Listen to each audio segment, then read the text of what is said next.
Serving it up to you live on the Buffalo Rumblings Vidcast Network. I'm Bruce Nolan. That's Nate Geary. And this is Food for Thought, a show that attempts to combine two of your three favorite F words, that being food and football. The third is clearly and obviously fun houses. Get your mind out of the gutter. Mr. Nate Geary, how are you doing this evening, my man? That's a sigh if ever I've heard one. Hey, yeah, we had a social funeral today. We buried the 2021 season of Tre'Davious White today. So, yes, if you listen very closely, you can hear taps playing in the background, softly, gently. It's a total thing. Nate, I got to bring up while we're on the topic right off the bat. Before I actually ask this question, guys, if you're in the comments section, like, subscribe, rate, review, YouTube super chats get priority, the whole thing, all the engagement things, press all the buttons that help us reach more people. Appreciate you. Love you. Thank you. But Nate, you said last night on social media that if Tre'Davious White was indeed out, you were going to start to turn your attention to the draft. Level with me. Yeah. Overreacting? Underreacting? How do you feel now that it's actually here? Reacting in the heat of the moment? Maybe saying things you don't mean? Not that anyone has ever done that before on social media. Where are you actually at here, Nate? I'm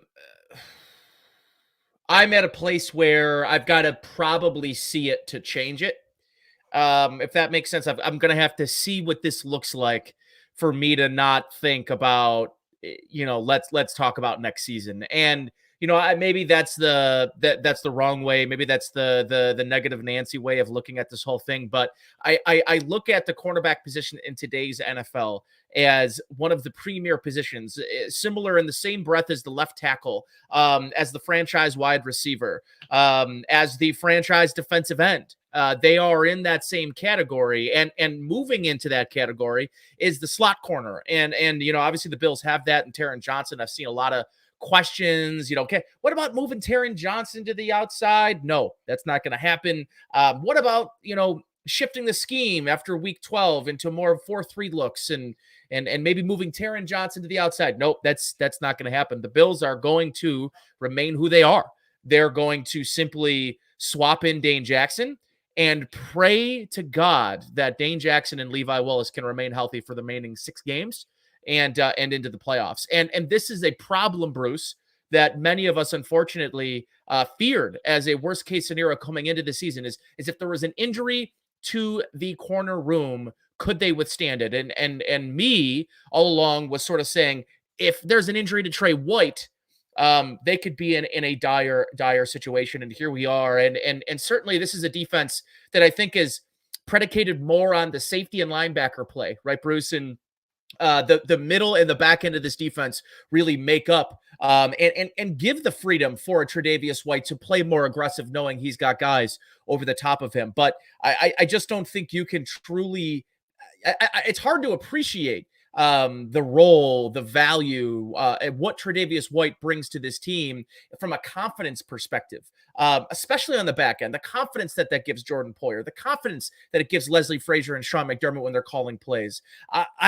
This is a monumental domino-like loss for this roster and for this team. At I just think one of the most difficult times that it could happen. Sort of already as things, it sort of felt like last week in that Colts game, the wheels are starting to fall off the bus here, right? And the Bills need a performance on Thursday night, on Thanksgiving, to sort of bring back the good faith, the good tides here in Buffalo. And, you can't even really enjoy the win properly because the loss of, and the evident loss, I think a lot of people saw the replay, read the tweets, saw the emotion from Tre'Davious White, and we all feared the worst and waited for the results today.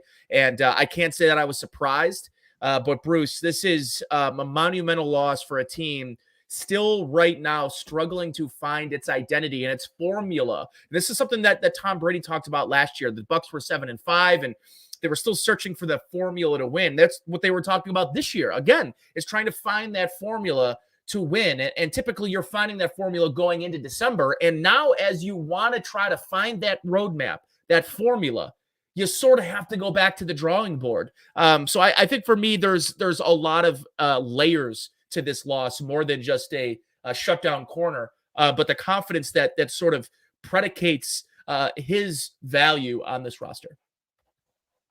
I agree with a lot of that. I agree with the domino effect most significantly. People are going to realize that Trey was a glue that kept a lot of this stuff going together. Let's go to the chat real fast. Richard Rush in the chat says, happy leftovers day. Agreed. I've had a lot of leftovers. I have eaten in the last 72 hours a full pecan pie. I ate an entire apple pie. It's okay. Cool. So between you and I, what are those? What is the calorie count on a pecan and an apple pie? You know what? I think it's best we don't know. I think each slice of apple pie is something like 400 calories. So a slice, that's 3,200 calories for a pie of apple pie, roughly, depending on how you cut it. Pie. So calories. Cam Greasy in the chat is hitting F. He's paying his respects. Ladies and gentlemen, if in the comments, go ahead and hit F. We're paying respects to Tre'Davious White. Hit F for respect.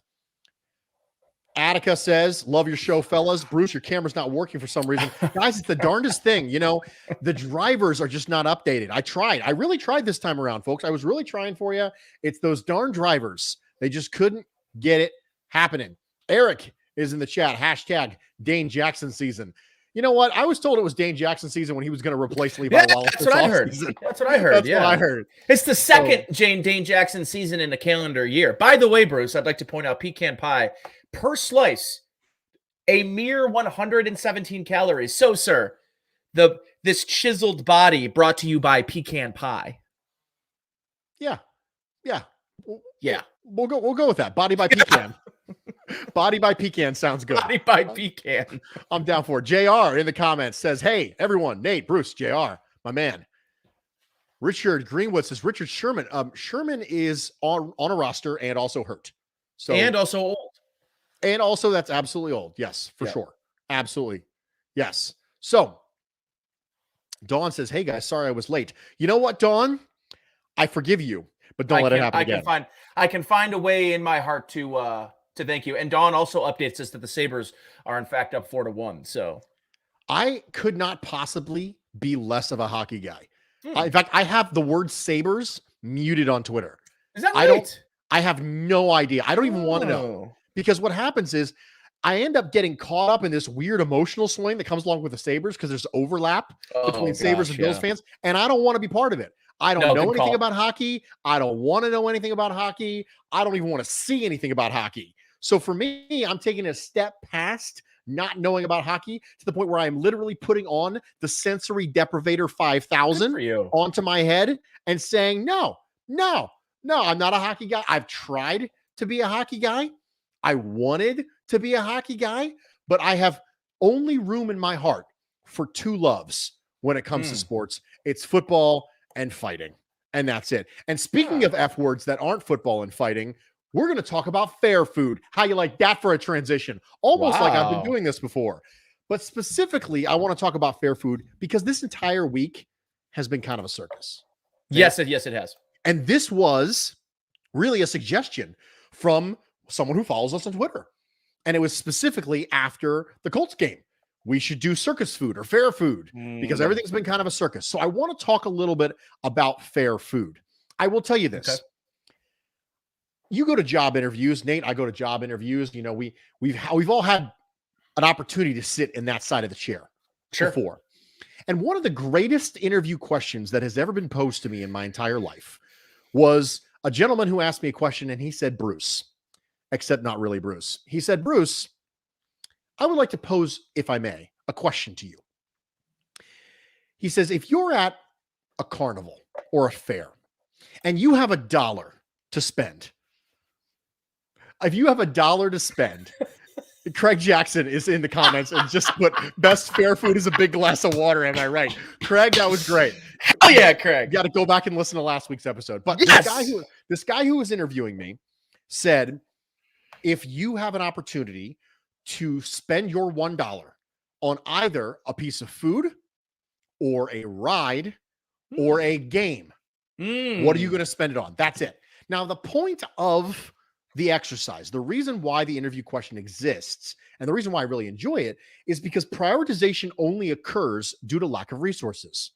If resources are no issue, if money is no object, then it doesn't matter what your priorities are because you're not forced to make decisions based on limited priorities. So what they want to know is, what do you value when you can't have it all? And that's what they're trying to get out of this interview question. And he was expecting me to say fair food because a lot of people say fair food. And they always say, well, I can't get, this particular sausage sandwich or these particular French fries. But I sat for a moment and I said, this is what I'm going to do. I'm going to pick a game. And he goes, why? I said, because there's plenty of people out there who can't win the game, but they still want the prize. So what I'm going to do is I'm going to spend my $1, win the game, and then sell the prize to someone who can't get the prize by beating the game and then make more money. That was my answer. So trickle-down economics is what you're saying. I'm going to turn a profit on the $1 that you gave me. That was the answer. He sat for a second. He said, Bruce, that's a good answer. I like that answer. I did end up getting the job, in case you were wondering. I did end up getting that particular job. But a lot of people take fair food. So I hope I've stalled long enough. For you to be able to give me your fair food, Nate. Surely I have. You have, and my follow-up question is, with my fair food, do I also have the choice of a beverage to go with it? Yeah. Can I have food with a beverage? Okay. Sure. So the first thing I'm doing when I get to the fair is I am IDing the Blooming Onion stand, because the Blooming Onion is the ultimate fair food to me. And that's the first thing I'm looking for, regardless of whether it's the locally here. Bruce got the Eden Corn Festival. We're at a lawn fete. We're at a church festival. We're at the Erie County Fair. We're at the Syracuse State Fair. It doesn't matter what it is. The first thing I'm doing is I'm saying, where is the Blooming Onion stand? And if it's a good Blooming Onion stand, Bruce, it'll have multiple sauces you can dip it in. Secondarily to that, the next thing that I do, I've got Blooming Onion in hand. I'm not going to even take a bite before I find the giant lemon that opens up, and it's got fresh, quote unquote, fresh lemonade, which it's not really lemonade. It's just, it's some lemons that are, they got the little, the juicing contraption. They just dump a bunch of sugar, a bunch of water, and a bunch of fresh squeezed lemon. And it's that is the one for me. That's the combination that I seek. Yes, it's the lemon shake up that's got mostly sugar, and then at the bottom, the big straw that like sounds like you've got to use two hands to shove it down the thing, and then the first sip that you get is just like a little bit of liquid with like a whole slew of granulated wet sugar. And that, my friend, is fair food personified, I believe. I hope, Bruce, that I embraced this exercise with as much detail as you intended me to. You absolutely did. And quite frankly, I think that's completely fair. Okay. But don't.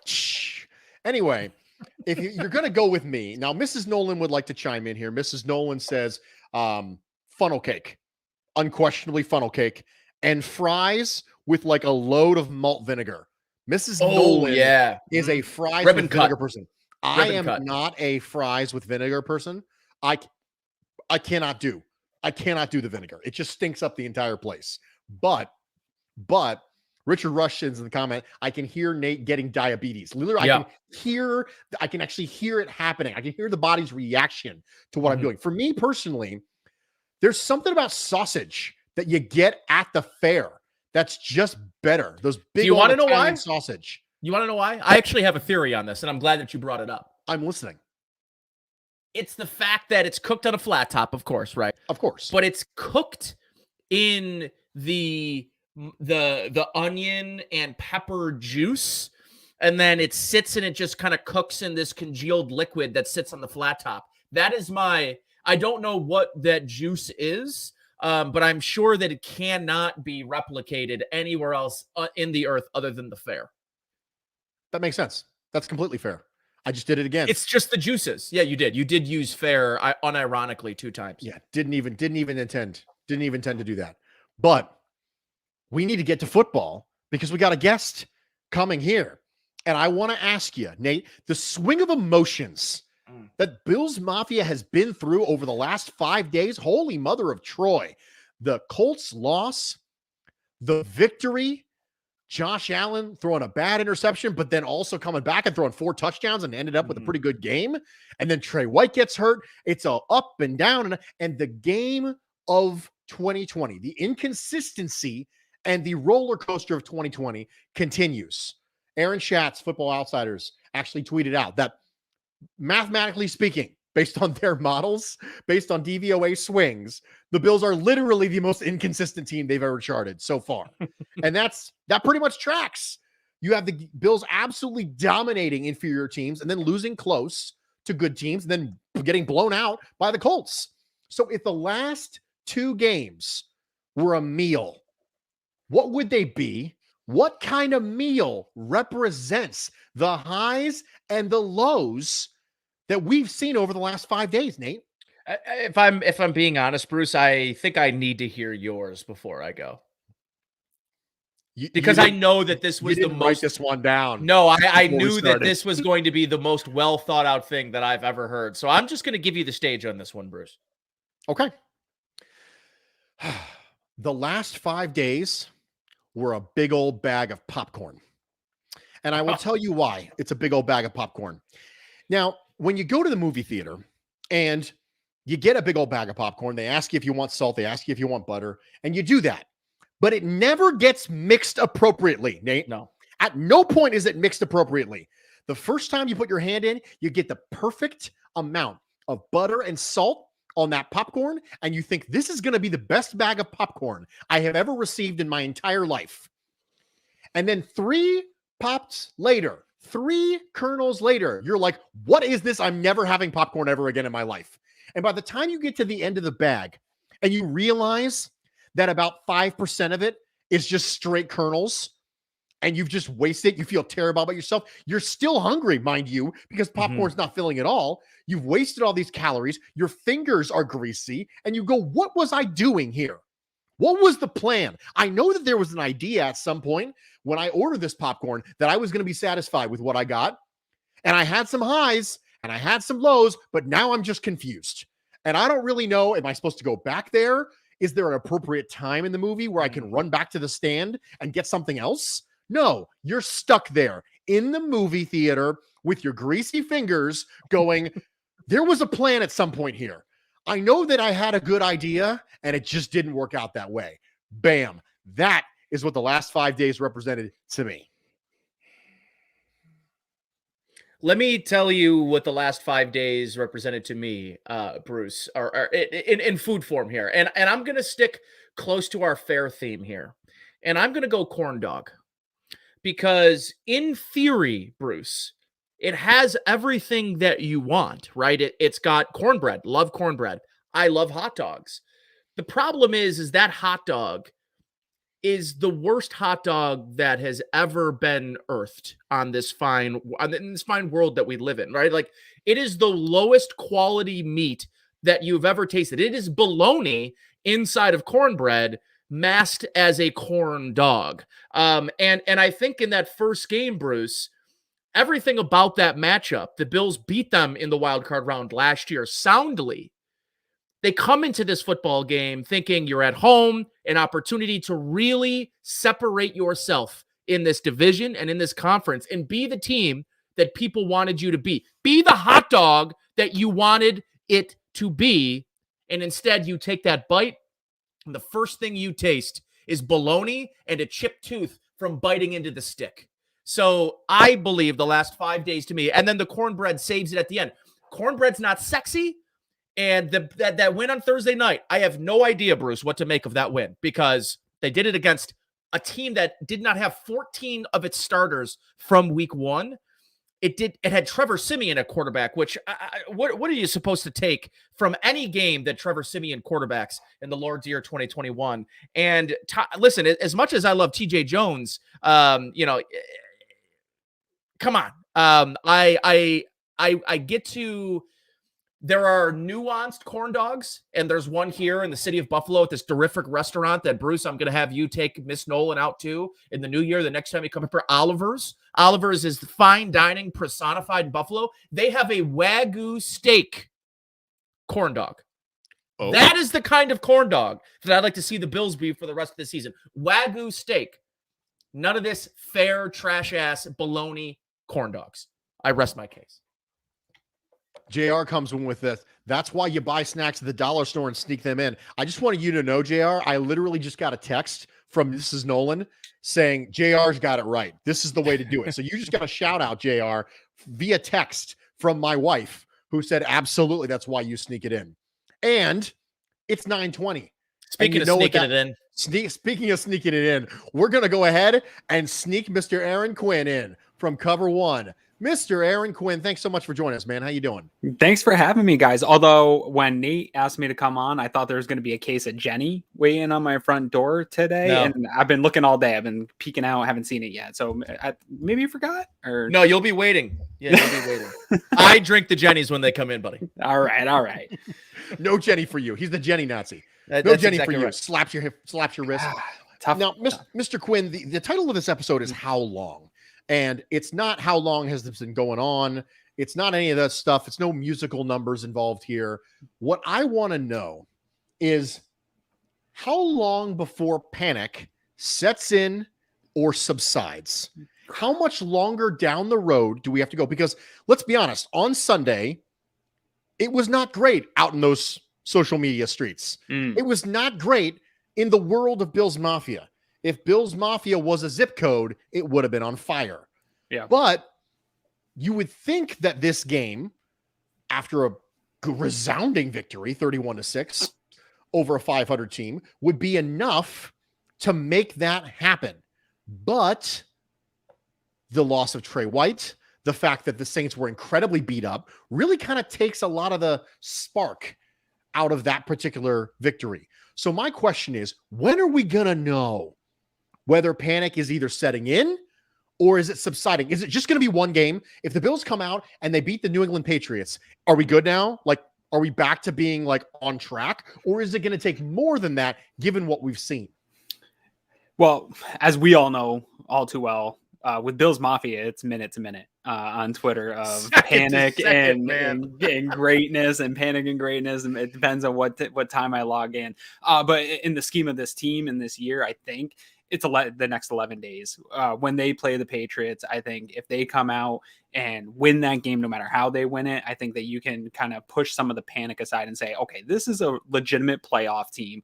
You know, maybe they aren't the Super Bowl contender we thought they were in August, but I don't know who is right now in the NFL, right? So if they can get into that dance, like Josh Allen says, you get into the dance, anything can happen. And I believe this year is probably more true than any year that whatever team gets hot at the right time and gets in really has a legitimate chance. If they go out and lose to the Patriots, it's full on panic. It's the community gif where he walks in with pizza and the flames are on fire and everything's gone wrong. You cannot lose to the Patriots.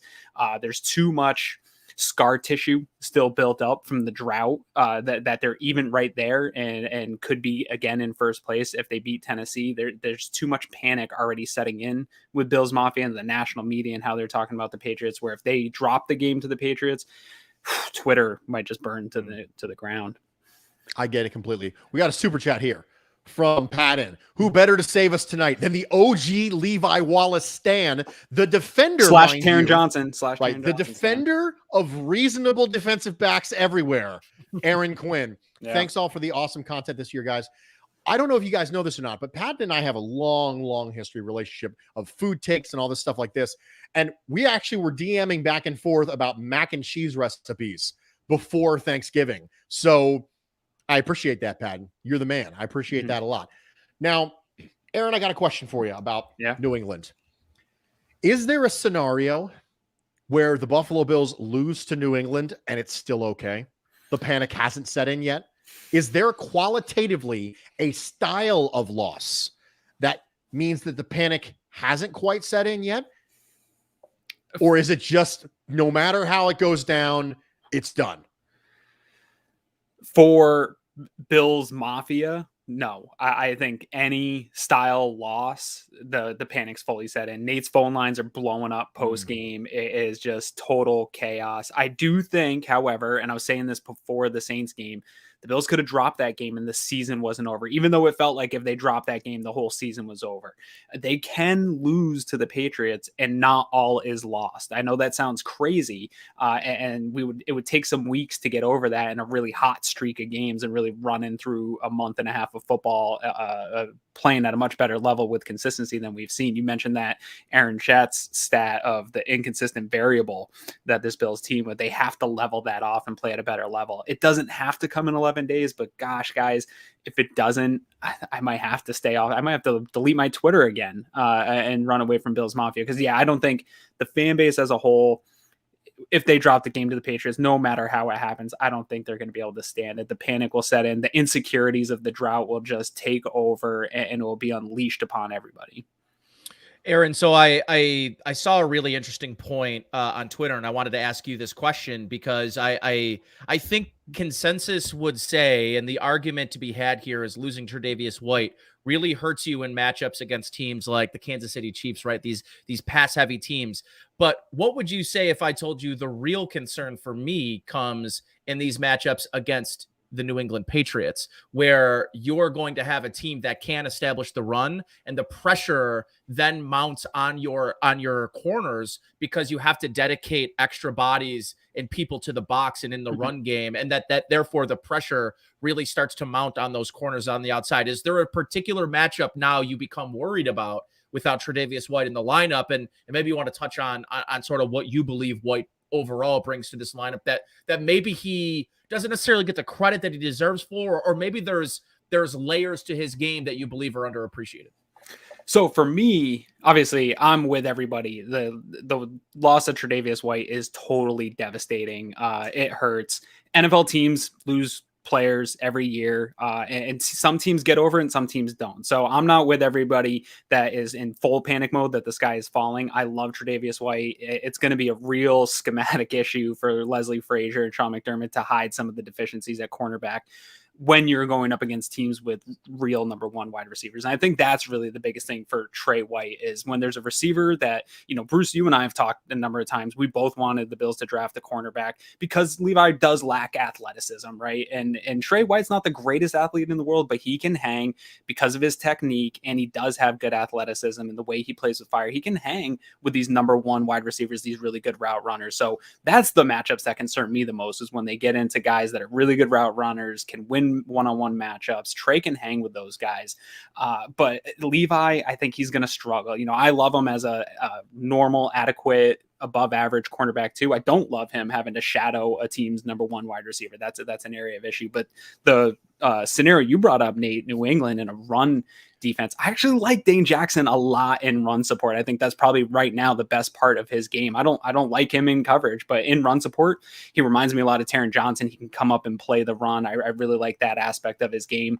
Taron gives you that. Everybody, when even the Saints try to force them out of nickel by bringing in some bigger personnel, and the Bills refuse to do it. They're staying there. They love Taron in that run support role.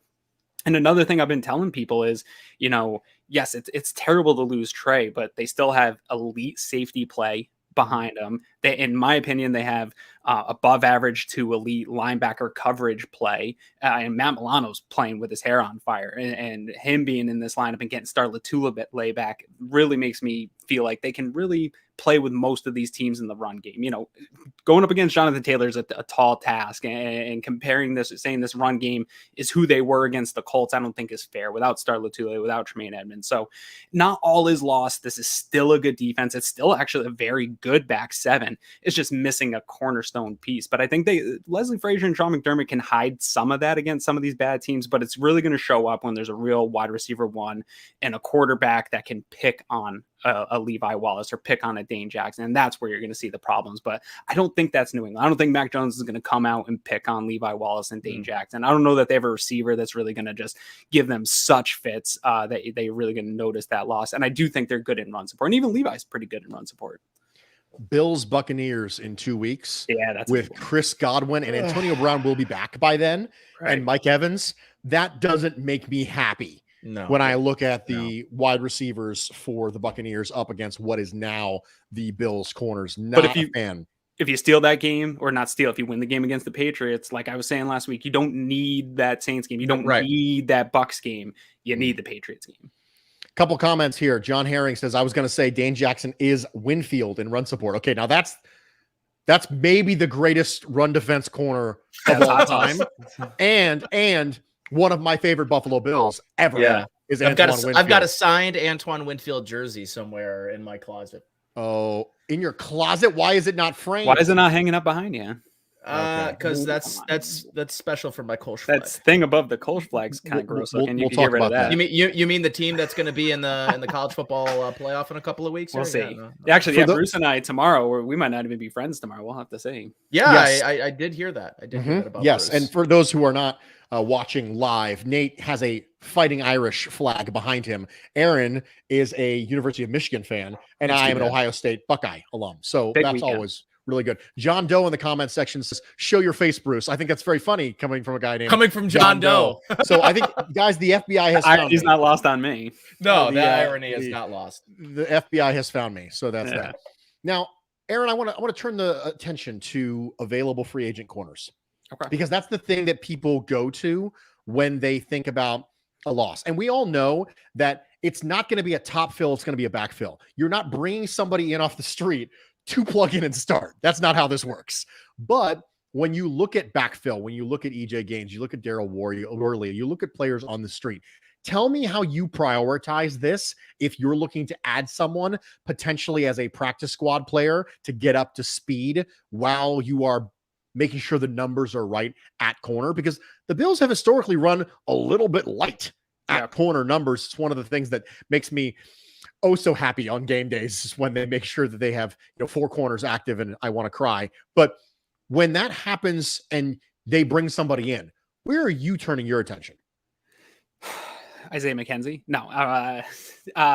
I really like EJ Gaines, to be honest, in this scenario. Nate, I remember being with you a couple summers ago, and he was flashing a ton in that training camp. He is, when healthy, has been in the past a good system fit for what the Bills want. The problem is he's never available. He can't stay healthy. And I don't know where he's at 2 years removed from the last time I saw him.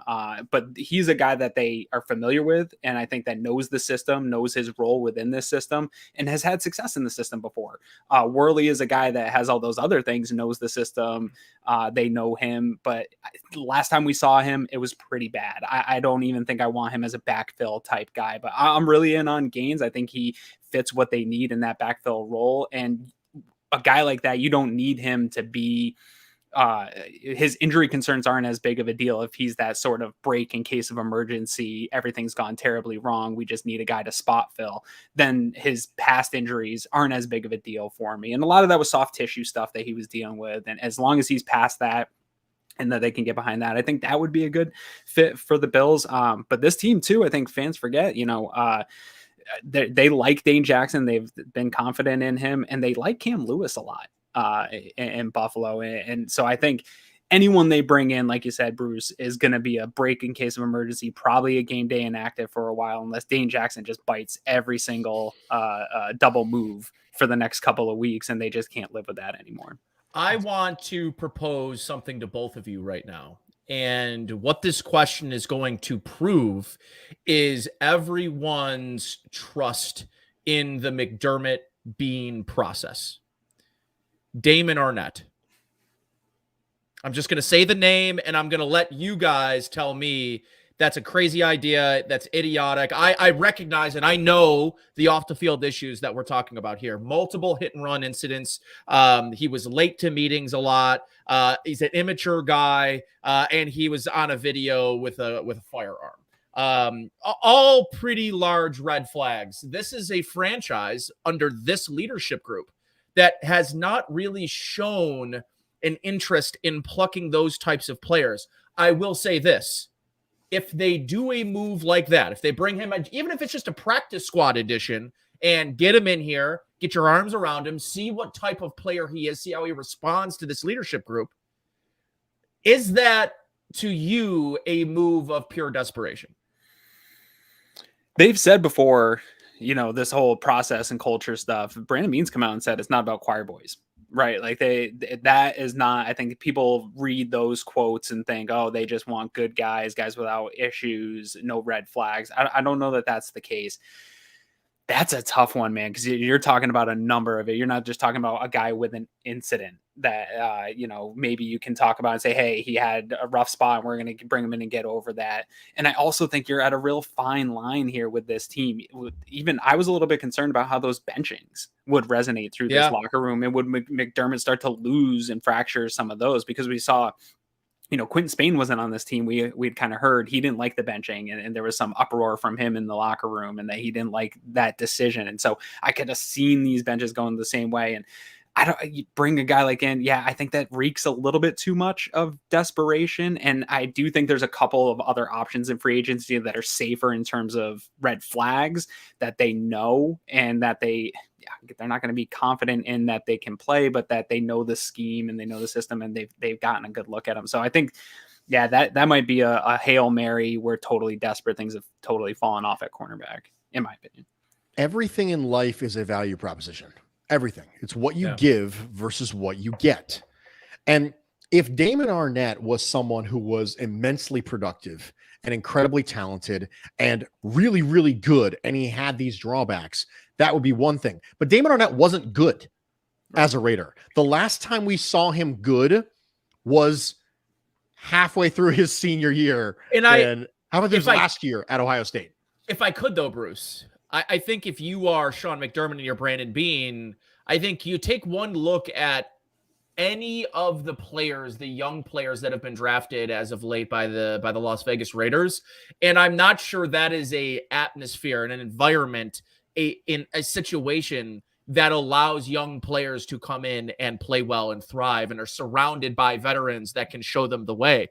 If I were to say, I guess if I were to make an argument for Damon Arnett, he gives me a little bit more juice than Darryl Worley. He gives me a little bit more juice than an EJ Gaines, who hasn't played meaningful football in more than a full calendar year. He gives me a little more juice than Kevon Seymour, or, name one of these players, Quentin Dunbar, who Amukamara, Prince Amukamara, who, frankly, that might be the one name, Aaron, that I say. And here's what they had him in for a tryout at one point last year. I think they had him in the building at some point. And listen, you're talking about a guy who has thrived and made a career playing zone corner. So I think if you're going to, and guys, if we can for a moment here, talk about, and Aaron, I'll kind of let you take this,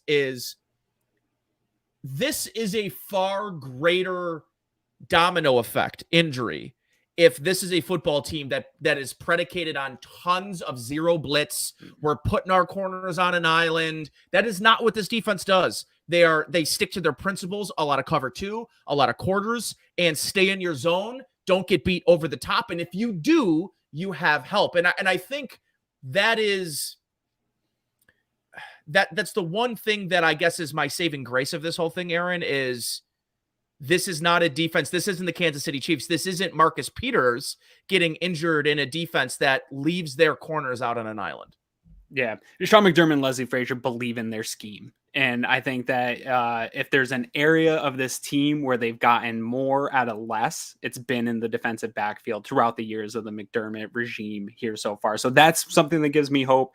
I think you can hide some of that in zone coverage with the elite safety play. We saw that Dane Jackson got beat on that Jordan Poyer interception. Jordan Poyer is an elite safety. He made up for that play. So some of the stuff you can hide with the players in the middle of that back seven that we talked about, and some of you can hide with disguised coverage looks. So yeah, I think finding corners in free agency that have a history of playing zone, they're not going to be out of position a lot and can make plays and not get beat.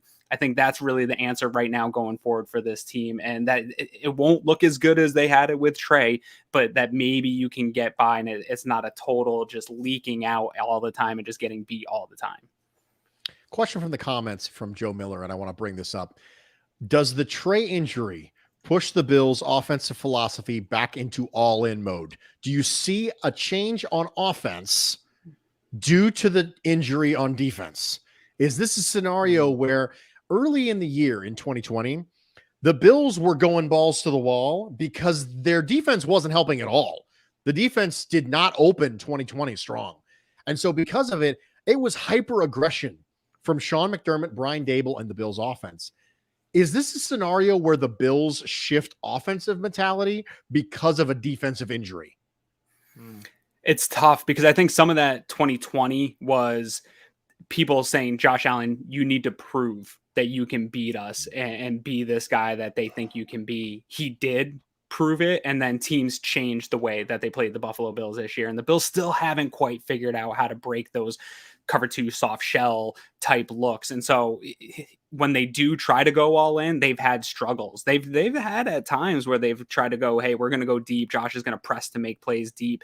And actually, when they've had more success with what we saw against the Saints this last week, where they a lot shorter throws, getting the ball out quick, timing throws and stuff like that. So I think they're finding out who they are this year. I think they're going to start to come in their own. But what I will say is how you take pressure off the defense is score more points. So I think Sean McDermott is going to put a lot of onus on Brian Dable and this offense to say, hey, we need you now. You know, the defense has lifted us through more than a half of this season. They've really carried this team to these amount of wins. We need the offense to start going toe to toe with offenses and be that team that can get into shootouts and win any game against any team in the NFL. And so I don't know if it changes to a total change in from conservative to just all out. We're going to pass and line it up crazy. But I do think they're going to put a lot more pressure on the offense to lead the team to victory. I think it's important you brought that up because the book on Josh Allen has changed so many times since he was a rookie. And we have a tendency to kind of forget the old narrative when it is displaced by the new narrative. And during the 2019 season, the discussions were, what are you going to do about cover 1 and cover 0? Right. What are you going to do about that? What's the plan? How are you going to, when you bring pressure, how are you going to beat it? Josh Allen has to learn. Josh Allen has to learn. Josh Allen has to learn over and over and over again. The Ravens in 2019, same thing. It was, what are you going to do? The Steelers, and what are you going to do? And so that's going to be the book on Josh Allen until he makes you change the book. That's the way it works. So coming into 2020, that was still the book. It was still, this is Josh Allen. And no matter how many times early in the season teams got burned by it, it was sample size issue. It was, okay, well, yeah, he burned us once. Yeah, okay, well, the offense burned us once, but we don't have statistically significant sample size to be able to change the book. And now you're getting the Patrick Mahomes treatment. That's what you're getting. You're getting the Patrick Mahomes treatment for Josh Allen. And it's the onus becomes on Brian Dable and Josh Allen to be able to stop that. And so I think that you can see a level of aggression from the offense. That's true, but you're not necessarily going to see schematically the same things because you're not seeing schematically the same things on defense that you were seeing before. Nate's got the final question. Yeah. And where I wanted to end with you, I think is somewhere in between the establishing of this running game with Matt Breida, who, you know, listen, I didn't think lit the world on fire in that first half. You know, only averaged 2.9 yards per carry at the end of that game, as did Devin Singletary. But I think that there was a level of effectiveness in calming that Matt Breida brought to this lineup across the board. In the passing game, he has been responsible as a pass blocker, Aaron. What did you see yesterday, if anything, from this offense against the defense that was missing some pieces, but for the most part still had, you know, Cam Jordan, still had Marshawn Lattimore on the outside, still had their safety duo? Like, what did you see on Thursday night that makes you think that the lineup we're seeing at the running back position, Breida and Singletary, and swapping in the hot hand of those two as the formula moving forward? And I'm asking this because I want to know if you believe I'm going to get this lobster, if I'm going to have like the greatest sports bet comeback of all time, Bruce being up 6-1 on me in games. By the way, Aaron, I bet Bruce a lobster dinner that Matt Breida would play more games, it'd be active for more games than Zach Moss would by the end of the season. Yeah. And it did not look good as of like 3 weeks ago. It's looking really good for me now. Is that going to be like a fresh Maine lobster? I'm a Maine guy. Yeah. So, okay. Oh, yeah. All right. Yeah, I think you're going to win that. I think you're going to enjoy yourself some lobster. And so the Matt Breida surge, and they were talking about him, earning the right to play those reps. I do believe he was earning the right to get more reps and to get a little bit more involvement in this offense. But I think it's just as much of an indication as the descent of Zach Moss correlating with at the same time. So it's not all that Breida's fantastic. I saw a lot of takes yesterday that Matt Breida's running back number one. There's still no RB1 on the Buffalo Bills. There just isn't. Right. They're going to feed the hot hand. It's not always going to be hot. To the point of that last game, I still think, a lot of people in the national media are talking about, well, this Saints team was just so beat up. That was mostly on the offensive side of the ball. This defense is still a very good defense that the Bills played, especially against the run. Number one in DVOA against the run. I think it was like number one on first down against the run. So some of those stats, the 2.9 yards a carry, not totally crazy against this Saints team. The only teams we've really seen bust up the Saints were the Eagles, and that was a lot of the read option stuff with Jalen Hurts, which Josh Allen, you don't want to see him doing a lot of the Jalen Hurts type stuff. He doesn't have that type of readability. So I love what we're seeing out of Matt Breida in terms of, Nate, I know you're a big speed guy. Yeah. But my concern was, I saw in the preseason, I was at that Packers game, it was just speed. And he was pulling some of the CJ Spiller stuff where he was trying to bounce to the edges and just always get there. But what we're seeing now is his ability to set up a little bit more and set up blockers and then use the speed to get out. And that's what the Bills, in my opinion, have really been lacking. And, we saw it bust through in that screen, his ability to get the explosive plays. People that follow our show and know me know I love explosive plays. So I love having him on the field. I think they need to continue to manufacture him 5 to 8 special type touches. We've all wanted that Isaiah McKenzie roll back. I think Breida can be some of that if Isaiah McKenzie is going to continue to be inactive. But Singletary ran hard at times too. I think people sleep on, that he's still a decent, mediocre NFL running back. Some of this is the offensive line too, guys. It's still not good. I don't know if getting John Feliciano back is going to be better, but getting Spencer Brown back in this next stretch is going to make it better. So that's what I really want to see is, now that you've established, all right, Zach Moss, he's descending. We've got Singletary, we've got Breida. We like that a little bit. How much better does that look when the line is our best version of an offensive line in Buffalo? And that's what I'm excited to see in the next few weeks. Mr. Aaron Quinn from Cover One, thanks so much for taking time. Thanks for having me tonight, guys. On Black Friday to be a part of Food for Thought. Why don't you tell everybody where they can find you on social? If they don't already for some reason. Okay, real quick plug here. Okay? Yeah, man. So Aaron said and mentioned earlier that he's going to have to delete his Twitter again. For those of you who do not know, that last year, Aaron had to delete his Twitter. He stepped away from the show for a while and he came back. And because of it, he fell a little behind where he was as far as follower count goes and all that stuff. So stop what you're doing right now. You can put this on pause. You can go to Twitter. You can find him at Aaron Quinn 716. Go ahead and hit that follow button for him because he fell a little bit behind where the targets were, and we need to make sure that we get him all caught up. So real quick plug, go follow Aaron Quinn. Also, tell everybody where they can find you as far as your content, what you're up to, what's going on Cover One. I really appreciate that from both of you guys. Appreciate you guys having me on and giving us a platform here. And if you don't know, you can find me on the Cover One Buffalo show with my good friend Greg Thompson. Every Wednesday, we do a preview show, and then we have a post-game show live after the games. And follow the whole Cover One network. Guys are really busting their butts this time of year to bring you guys good content. So you can find us there. And again, on Twitter at Aaron Quinn 716. Sounds good. Thanks a lot, Aaron. Thanks so much, brother. Guys. Appreciate it. A reminder that Aaron Quinn and all other guests are brought to you on the Genesee Brewing Company guest hotline. That's right. Genesee Brewing. Look at all the stuff we've got going on. We got the Genesee icon in the top corner of the show. Nate is wearing a Genesee shirt. I feel like I need a Jenny shirt. Nate, I feel like I need a Jenny shirt. So I got you. I'll make sure I'll DM you. We'll get a Jenny shirt on there. I appreciate that. Maybe I can make up for any potential lobster that I might have to buy. Although a reminder that if both Zach Moss and Matt Breida are active, it's a push. Nobody gets that. So there's that. Are we at 6-2 right now? Also, it's 6-2 in my favor. And also, if somebody gets hurt, that week doesn't count. Because all three of them have to be healthy. Singletary, Moss, Breida all have to be healthy. So if Zach Moss gets hurt, doesn't count. If Devin Singletary gets hurt, I don't get credit for Zach Moss being active that week because Devin Singletary was hurt at that point. So that doesn't count either. So Bills fan 1970 says decent mediocre. He's referring to Aaron Quinn saying that about Devin Singletary. Yes, I would absolutely use those words to describe Devin Singletary. Devin Singletary is fine.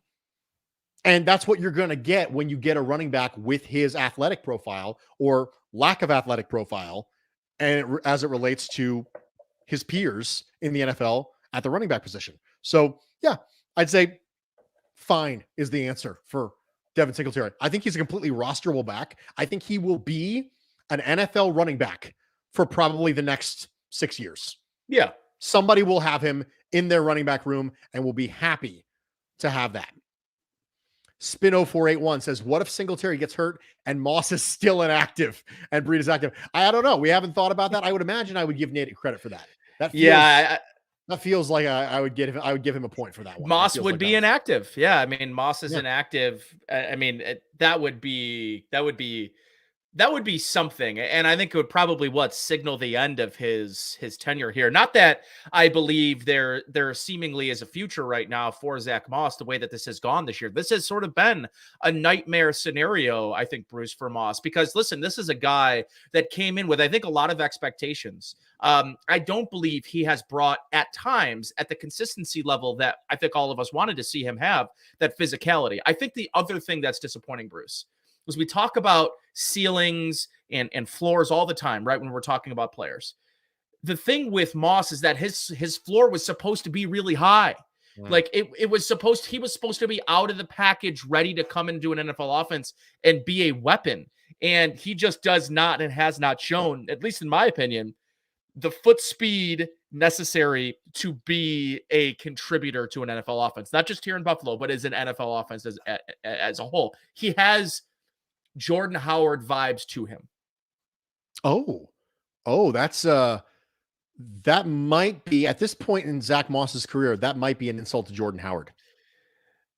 Yeah, no, I mean, Jordan Howard finds his way back in every once in a while, has 4 carries from the 2-yard line and finishes games with 2 touchdowns. I mean, He has no yardage output whatsoever, but my guy gets to the 2-yard line and he gets fed the rock. He just needs a blacked out visor. Jessica. Okay, now Jessica says, at Bruce, you seem more like a Utica Club kind of guy. I'm a UC guy. Nate, I don't know if this is an insult or not. I don't know what Utica Club is. Someone please help me. Is Jessica giving me a compliment? Is she giving me an insult? What's happening right now? I don't know what's happening. Nate is leaving. Nate is getting up. He is throwing his earbuds on the table. He is walking away. I don't know what the Utica Club is. What is the Utica Club? Last week I had to turn my screen off last week. This week I had to literally throw down my headphones and walk off stage. Utica Club is one of the finest Pilsner beers that you can find pretty much anywhere. It's from Utica. It's fantastic, Bruce. It is like they come in 16 ounces. They come in they come in normal, but there's a couple of bars here locally in Buffalo that have Utica Club on draft, and like that's usually where I'm trying. I like to go to the places that have Utica Club on draft. Let me ask you something. Is this a regional thing that I would have no reason to know because I'm not from Western New York? Level with me here. With me here. Because if this is a regional thing, you cannot be upset at me. I've spent no meaningful time in Buffalo. Saranac brews it. If that helps. No, it doesn't. So Saranac, I believe, is based in New York State. It's a Matt brewing company, which I think, that's a nationwide beer, Saranac, right? So I'm going to go ahead and tell you that you should have had it if you enjoy a good Pilsner. I've never even seen it being sold at any of my local stores. I'm not sure we're even allowed to be talking about Utica Club, but I will tell you that it is a fantastic Pilsner lager. Wow. I drink Red Eyes here. That's what I drink. I drink Red Eyes. Red Eyes. Red Dogs? You ever have a Red Dog? No. What's a Red Dog? You don't remember? You don't remember Red Dog? I don't understand what's happening right now. Bruce, I'm feeling very lost. Were you never poor in college? Like I when I went to Buff State across the street. No. See, we got to understand. So my college experience, we haven't had this conversation. Okay. So I did not get the go to college experience. That was not a thing that I did.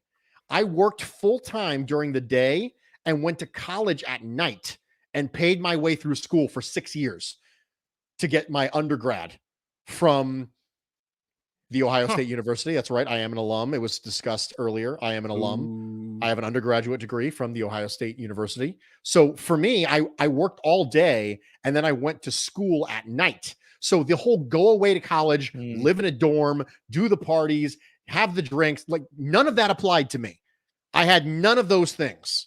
So for me, all of this stuff people talk about, oh man, college was the best years of your life. I was like, no, college was terrible. It was the I hated worst college for you. Yeah. I just So here's the thing, college. Bruce. I was so glad when it was done. And as Richard, I think so kindly says, and rightfully says in here, Ohio is a natty light state, and that is exactly true. But what I will say about Red Dog is back in 2010, when I was a freshman at Buffalo State College, which is not far from here, but I lived on campus. I played football. So football, if you played a sport, you basically were forced to live on campus. Across the street on Grant Street, there was a Tops Friendly Markets. And in that Tops Friendly Markets had a 30-pack of Red Dog beer for $13.99. And that is the 30-pack of beer that we would go and get every Wednesday, Friday, and Saturday night. And I would drink 15 Red Dogs over the course, of several hours. And one of my friends, God bless his soul, he didn't die. He just dropped out of college because he drank too much Red Dog. And he also gained like 65 pounds because it's a malt beverage and it was not good. And it's, have you ever, oh my gosh, Steel Reserve? Do you remember? Does that sound I'm familiar with Steel Reserve? Yes. Okay. So think of Steel Reserve if somebody really was a disgruntled employee and made it worse. That would be Red Dog. Oh, excellent. Jessica, bringing us back. By the way, we all love Jenny beer. Darn straight we do. Damn straight. I can't even tell you how excited I was when Genesee Brewing Company became the sponsor of this show. I was like, this is so perfect in every way. I literally, if you asked me to come up with the best sponsor possible for a show between Nate and I called Food for Thought that takes place on Friday evenings where you're supposed to sit back, put your pajamas on and crack a beer with us and talk football and food, it was Jenny. That was the number one person on my list. So I am so excited. So we got to move on. We got stuff to talk about. I agree. We got a few minutes and we've got a mailbag. We have a mailbag question here. And I want to make sure that I get through it. And specifically, it was talking about food for thought. And it was from a gentleman named Don. And Don sent me this email. And he said that, hey, you remember when you asked us about the Bills-Jets game? I said, yeah, I remember the Bills-Jets game. What kind of meal it was? I have a take, and I want to hear you. I said, okay, let's find this. And I think this is going to apply to future games, which is the reason why I wanted to bring it up, even though the Bills-Jets game was a while ago. And he says, I like hearing all your food opinions. I feel the same way you do about IPAs and the same way Nate feels about eggnog. And I'm from Rochester. I respect your view on garbage plates. With that said, I would like to describe my perfect meal to describe Bills Jets. Spoiler alert, it's a garbage plate. Imagine, if you will, a bunch of things that go well individually. Targets to Stephon Diggs, end arounds and speed while confusing with misdirection, press up the middle, and flavors coming out of nowhere to pluck the opposing quarterback's throws from the sky. Then layer it all together such that the different flavors come together, building on top and enhancing each other such that it becomes a masterpiece of culinary satisfaction. And when it is done, you lean back, you wipe a hot sauce-induced bead of sweat from your forehead, and you pause to appreciate what was just experienced with so much satisfaction that you are ready yet to look into the next week when the Bills play again or when Bill Grays have their discounted garbage plate day. Thanks for letting me share. Let me ask you, Nate, you and I have talked about garbage plates before. So you and I thinking that a game is a garbage plate is very different than Don thinking a game is a garbage plate, for sure. And this is one of the great things about this show is that describing it and just saying that game was a garbage plate, that's not good enough because I don't know what you think about a garbage plate. So I need you to not only tell me what it was, I need you to elaborate. I need you to explain. That's why I spent all that time explaining why it was a glass of water, and it still wasn't good enough. It still wasn't good enough to convince you, even though I was thrilled. I thought my popcorn analogy earlier this episode was fantastic, by the way. So I hope we all appreciated the popcorn reference. So I did an experiment, Bruce. I ran an experiment. I Bill Nye the Science Guide something, and it has been exactly 1 week since I tried eggnog, right? And I decided, Bruce, I think I would like to fully just wean myself off of eggnog for good. So after I took my last sip, I closed it up and I put it on my desk. And there it has sat 3/4 full since last Friday. No. It's still there. It barely moves. The coagulation has begun. That is the grossest thing. You did not refrigerate the eggnog. Ladies and gentlemen who are listening to this in podcast form, Nate has decided to hold his milk punch up to the camera and shake it slowly back and forth. Do not open that, Joe. Joe Miller in the comments, do not open that. You're right. The smell will get you, Nate. You will inadvertently drop your headphones and inadvertently turn off your camera because you will collapse on the crazy thing about it, Bruce, is first of all, the cap at the top is protruding upwards. So there is some level of gaseous. Yep. There's a gaseous thing inside of this abomination. But here's the most interesting thing: is it is actually split into 3 separate bodies, which I think is the most interesting part of this. The top, which is mostly the cream. Then there's a center liquid, and then almost like a bottom syrup. It's one of it's disgusting. But like the concerning part is that the bottle is actually like it doesn't sit. It kind of bobs, like it doesn't sit flat because the bottom has started to protrude out and the top has started to as well. I don't know if you can see the top of that, but it's not flat any longer.